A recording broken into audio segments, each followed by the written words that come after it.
Visible है। Okay.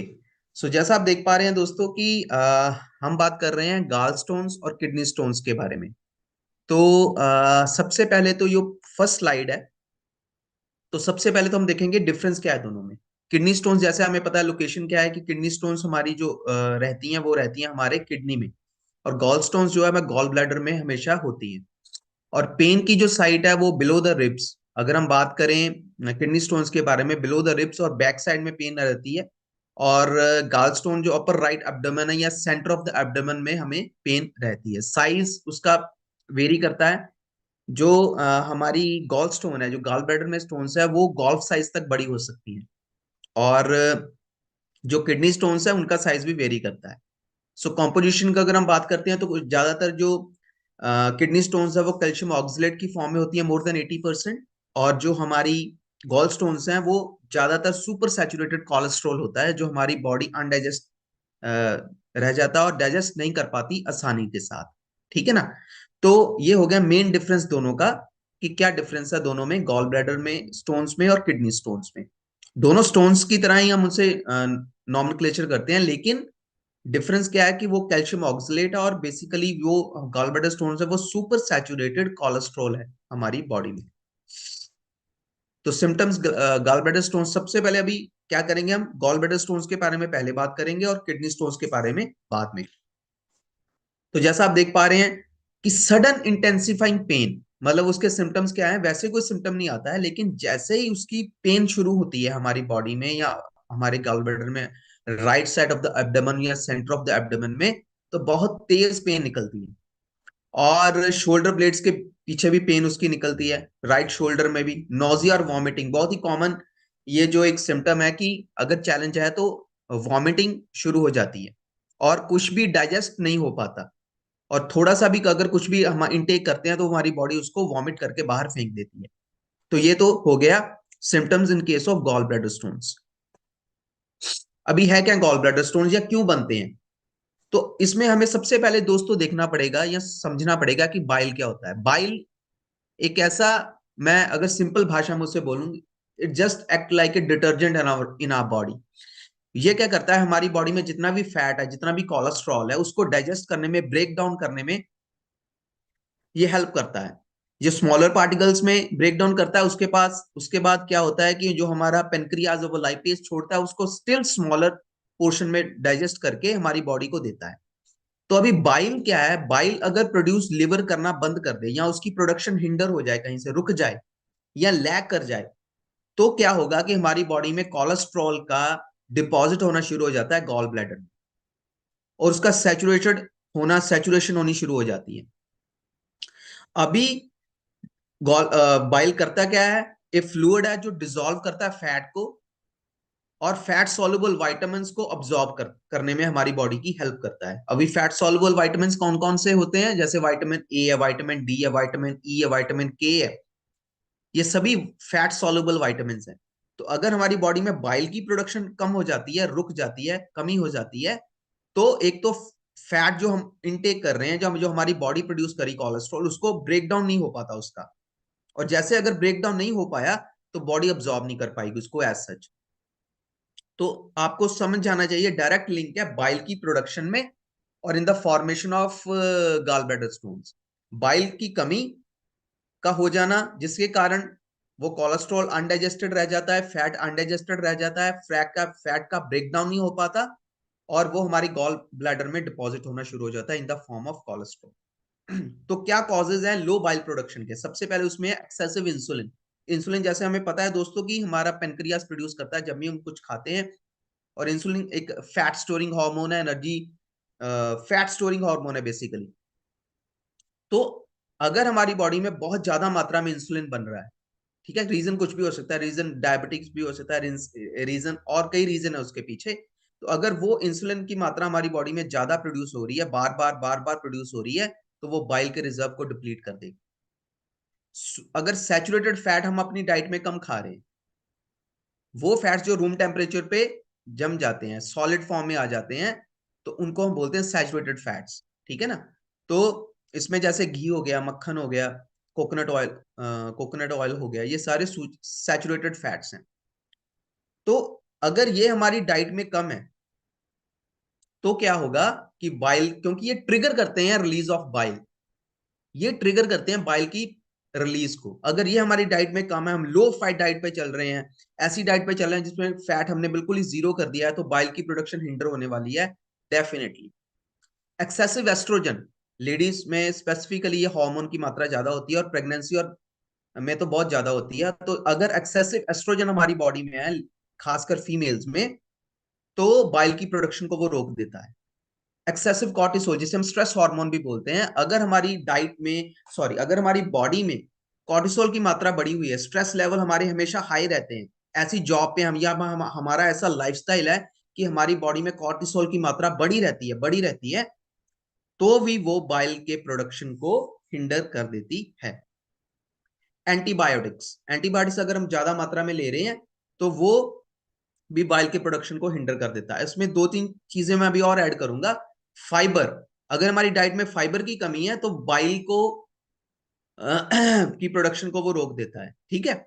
और दूसरा माइक्रोबायोम, यहाँ पे मैं बात करना चाहूंगा आपसे माइक्रोबायोम, गट हेल्थ के बारे में, क्योंकि गट हेल्थ में जो हमारे trillions of billions of bacteria हैं, वो भी बाइल सॉल्ट्स को प्रोड्यूस करते हैं। एक तो लिवर हमारा प्रोड्यूस करता है, और सेकंड नंबर पे कौन प्रोड्यूस करता है उसको, हमारा माइक्रोबायोम, जो हमारी गट है, जो हमारी स्मॉल इंटेस्टाइन में गुड बैक्टीरिया बैड बैक्टीरिया है, वो भी बाइल सॉल्ट्स बनाते हैं। और अगर वो उसकी हेल्थ अच्छी नहीं है, गुड बैक्टीरिया का काउंट अच्छा नहीं है, तो भी बाइल की प्रोडक्शन वहां पे रुक जाती है, तो जिसके कारण गॉल ब्लैडर स्टोन्स बनते हैं दोस्तों। आगे चलते हैं, कौन कौन से फूड को प्रिवेंट करना चाहिए इन केस ऑफ, जो अवॉइड करने हैं फ्रूट्स, उसमें ब्लैक टी हो गया, रास्पबेरीज हैं, सॉल्ट एंड शुगरी फूड्स हैं, बीट्स हैं, आलमंड्स हैं, और सीड्स हैं, बकवीट है, व्हीट बार्न बीन्स हैं, ठीक है ना। सेकंड तरफ हमें जो खाने चाहिए फूड, उसमें green tea, coffee, water with lemon है। लेमन का बहुत बड़ा रोल है, मैं एक्सप्लेन करूंगा नेक्स्ट भी, किडनी स्टोन्स में भी इसको। पपाया हो गया, लो फैट योगर्ट हो गया, केफर हो गया, बॉक चॉय हो गया, brown rice, oats, whole wheat bread, तो चिकन, टर्की, लीन, है ना। तो ये चीजें जो है वो हमारी गॉल ब्लैडर स्टोन्स की प्रोडक्शन को रोकती हैं, और अगर left side of the screen हम देखते हैं तो ये बढ़ाती हैं उसको। तो हमें ऐसी डाइट को चूज करना चाहिए। सैचुरेटेड फैट्स जरूर इनटेक करने चाहिए। जो एनिमल फैट है वो बहुत ही बढ़िया है, अगर हम उसको मॉडरेट अमाउंट में लेते हैं तो डाइट में। तो सो अभी बात चलते हैं किडनी स्टोन्स के बारे में। इसमें क्या क्या हो जाता है सिम्टम्स, वॉमिटिंग है, स्टमक पेन है, बहुत ही इंटेंसिफाइंग पेन होती है इसमें भी, आपको पता ही है। अगर किसी के फैमिली में ये चैलेंज रहा होगा तो they know very well. Fever हो जाता है, हेडेक हो जाता है, back side of the body pain आता है बहुत तेज, है ना। इवन ब्लड आना शुरू हो जाता है इन केस ऑफ यूरिन, क्योंकि अंदर इन्फेक्शन हो जाती है किडनी में। बहुत ही तीखे होते हैं इनके, नुकीले होते हैं ये स्टोन्स, तो ये किडनी को अंदर से डैमेज करना शुरू कर देते हैं, ठीक है। तो अभी 80%, जैसे मैंने बताया था, 80% of the gall bladder stones are super saturated cholesterol, और यहाँ पे 80% of the kidney stones are calcium oxalate, ठीक है ना। और इसके बहुत ही तीखे एज होते हैं, जैसा आप देख रहे हो। अभी कॉजेज ऑफ किडनी स्टोन्स का number one and most primarily is dehydration. अगर हम फ्लूइड का इंटेक हमारा बॉडी में कम है, डाइट में हम पानी कम पीते हैं, या फ्लूइड इंटेक हमारा कम है, तो वो रुकना शुरू हो जाते हैं किडनी में। और जब रुकेंगे तो वहां पे ऑक्सिलेट फॉर्मेशन शुरू हो जाएगी, स्टोन्स की फॉर्मेशन शुरू हो जाएगी। Obesity one of the main reason है, due to high insulin levels. Family history अगर किसी की है, और हाइपर पैराथायरॉयडिज्म है, दो तरह का होता है, हाइपो हाइपर, है ना। तो अगर थायराइड हमारा इम्बैलेंस्ड है, हार्मोन जो ग्लैंड है जो प्रॉपर फंक्शन नहीं कर पा रहा, तो भी किडनी स्टोन्स बनने के चांसेस बढ़ जाते हैं। हाई एनिमल प्रोटीन इंटेक, अगर हमारी डाइट में प्रोटीन का इंटेक बहुत ही हाई है, तो गट प्रॉब्लम्स, अल्सर्स, गाउट, डायबिटीज। अगर गट, वही बात मैं दोबारा दोहराना चाहूंगा दोस्तों, health of microbiome affects every part of the body. अगर आपका माइक्रोबायोम अच्छा है, अगर आपके गुड बैक्टीरिया का काउंट अच्छा है, अगर आपके स्मॉल इंटेस्टाइन और लार्ज इंटेस्टाइन की हेल्थ अच्छी है, तो आपको ये प्रॉब्लम्स बहुत ज्यादा कम होगी। और ये भी आपको बताना चाहूंगा कि जो last part of the small intestine है, वहां पे अब्सॉर्ब होता है बाइल हमारा, है ना। तो अगर हाई शुगर, प्रोटीन और सॉल्ट हमारी डाइट में बहुत ज्यादा है, तो बहुत ज्यादा चांसेस हैं कि हम हमारी बॉडी में किडनी स्टोन्स बन सकते हैं।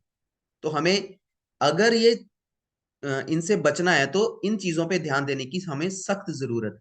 फाइबर का इंटेक बढ़ाना होगा, माइक्रोबायोम गट हेल्थ का ध्यान रखना होगा, विटामिन सी, सिट्रेट, जैसे मैं बात अभी नेक्स्ट स्लाइड में करूंगा आपसे सिट्रेट का क्या रोल है इसमें। तो what to it, stay hydrated, हमें ज्यादा सिट्रस फ्रूट टेक करने हैं, कैल्शियम और विटामिन डी को इनटेक करना है हमने, क्योंकि कैल्शियम और विटामिन डी जब हम साथ में लेते हैं तो वो कैल्शियम को बोन्स पे लेके जाता है, विटामिन डी अब्सॉर्ब कराने में हेल्प करता है, मैग्नीशियम हेल्प करता है, और इवन K2 हेल्प करता है। तो अवॉइड का करना है, सॉल्ट इंटेक को लिमिट करना है, एनिमल प्रोटीन का इंटेक करना है, प्लांट बेस्ड डाइट पे जाने की कोशिश करनी चाहिए। तो अभी फूड्स कौन कौन से हैं, और जो फूड्स हाई इन ऑक्सलेट्स हैं वो फूड्स हमें अवॉइड करने, जैसे पालक हो गया, स्पिनच, जैसे आलमंड्स हो गए, जैसे बीट रूट्स के टॉप्स हो गए। तो ये सब चीजें और भी कई सारी चीजें, डार्क चॉकलेट हो गया, ब्लैक टी हो गया, ये चीजें हाई इन ऑक्सलेट होती हैं, इनमें ऑक्सलेट की मात्रा बहुत ही ज्यादा होती है। प्रोसेस्ड फूड्स हो गए, शुगरी फूड्स हो गए, सॉल्टी फूड्स हो गए, ऑक्सलेट्स की मात्रा बहुत ही ज्यादा, और ये किडनी स्टोन की फॉर्मेशन में हेल्प करते हैं। ऐसे फूड्स जो हमारी बॉडी को डिहाइड्रेट करते हैं वो हेल्प करेंगे in the formation of kidney stones. और दूसरे साइड पे foods that are rich in vitamin C, green tea हो गया, लेमन सिट्रेट, लेमन जूस एक वन ऑफ द पोटेंट, एक ऐसी चीज है जो अगर आप कंज्यूम करते हैं रेगुलरिटी में तो आपकी बॉडी में किडनी स्टोन्स की फॉर्मेशन नहीं होगी। सिट्रेट क्योंकि न्यूट्रलाइज कर देता है ऑक्सलेट्स को। So high food that is rich in citrate, और इसमें लेमन, जो हमारा लेमन वाटर है, whole lemon water is number 1 in rank. तो वो आपकी बॉडी में जो हमारे ऑक्सलेट्स हैं उसकी फॉर्मेशन को हिंडर कर देगा, रोक देगा। ठीक है जी। तो ये फूड्स हमें इनटेक करने हैं, और लेफ्ट साइड पे जो फूड्स हैं वो हमें नहीं लेने हैं। और एक एक चीज और इसमें मैं उससे पहले बात करूंगा आपसे, role of magnesium and role of vitamin D. अगर हमारी डाइट में लीफी वेजिटेबल्स ज्यादा हैं तो उसमें मैग्नीशियम का अमाउंट ज्यादा होगा। जब मैग्नीशियम हमारी डाइट में ज्यादा होगा तो वो कैल्शियम को अब्सॉर्ब कराने में, विटामिन डी की अब्सॉर्प्शन में मैग्नीशियम हेल्प करता है। तो वो हमारी डाइट में कैल्शियम को सही जगह पे ले जाने पे हमारी हेल्प करेगा। ठीक है। अभी बात करते हैं कुछ सप्लीमेंट्स के बारे में। ये तो होगा डाइट का पार्ट। तो सप्लीमेंट्स का क्या रोल रहता है दोस्तों, जो डाइट में कमी रह जाती है वो वहां से हम पूरी कर सकते हैं। तो इसमें हम सबसे पहले बात करेंगे Nutrilite, one of the leading brands in the world in dietary supplements and vitamin and minerals. तो इसमें लीडिंग ब्रांड है, ये दुनिया का नंबर 1। सीड से सप्लीमेंट तक इनका पूरा कंट्रोल है, कोई थर्ड पार्टी उसमें भागीदार नहीं है। ठीक है ना, तो फुल कंट्रोल है। तो इसमें कौन कौन से सप्लीमेंट्स आपको स्टोन्स में हेल्प करते हैं? फर्स्ट इज फाइबर, जैसे मैंने बात की, फाइबर का इंटेक क्या करता है, बाइल की प्रोडक्शन को बढ़ाता है, और सेकंड नंबर पे ऑक्सलेट को साथ में बाइंड करता है ताकि हमारी बॉडी से वो निकल जाए। ठीक है। तो फाइबर का बहुत बड़ा रोल है, यहाँ पे हमें वाटर सॉल्युबल फाइबर मिलता है। सेकंड इज गट हेल्थ के बारे में, प्री एंड प्रोबायोटिक यहाँ पे कैप्सूल्स आते हैं जिसमें गुड बैक्टीरिया का बहुत ही हाई काउंट है। तो अगर जैसे मैंने बात की, अगर हमारा माइक्रोबायोम अच्छा है, गट हेल्थ हमारी अच्छी है, तो क्या होगा कि वो बाइल सॉल्ट्स बनाने में हेल्प करेगी। लिवर भी बनाता है और हमारा माइक्रोबायोम भी बनाता है। तो अगर बाइल सॉल्ट्स अच्छी मात्रा में बन रहे हैं तो वो हमारे फैट को तोड़ देंगे, डिटर्जेंट की तरह काम करेंगे, फैट सॉल्युबल विटामिन को अब्सॉर्ब करेंगे, हमारी बॉडी से एक्स्ट्रा जो है उसको निकाल दें। Omega 3, one of the good fat जो हमारी बॉडी को चाहिए, अगर हम इसको रूटीन में कंज्यूम करते हैं तो बहुत ही बढ़िया इफेक्ट है। विटामिन सी, अगेन जैसे मैंने बताया, foods that are rich in vitamin C can hinder the progress of oxalates, formation of oxalates, calcium oxalates. तो विटामिन सी का बहुत बड़ा रोल है। कैलमेक डी, इसमें calcium, magnesium, vitamin D, zinc और मैग्नीज। अभी देखिए, और साथ में मैंने सजेस्ट किया विटामिन डी प्लस K2। तो अभी क्या करता है, जो K2 है और विटामिन डी की अब्जॉर्प्शन में कैल्शियम को हड्डियों तक लेके जाता है, मैग्नीशियम विटामिन डी के अब्जॉर्प्शन के लिए और कैल्शियम के अब्जॉर्प्शन के लिए, जिंक भी विटामिन डी की अब्जॉर्प्शन के लिए बहुत ही ज्यादा जरूरी है। तो अगर हम इन टोटलिटी में देखें तो ये कुछ सप्लीमेंट्स हैं जो हमें हेल्प आउट करते हैं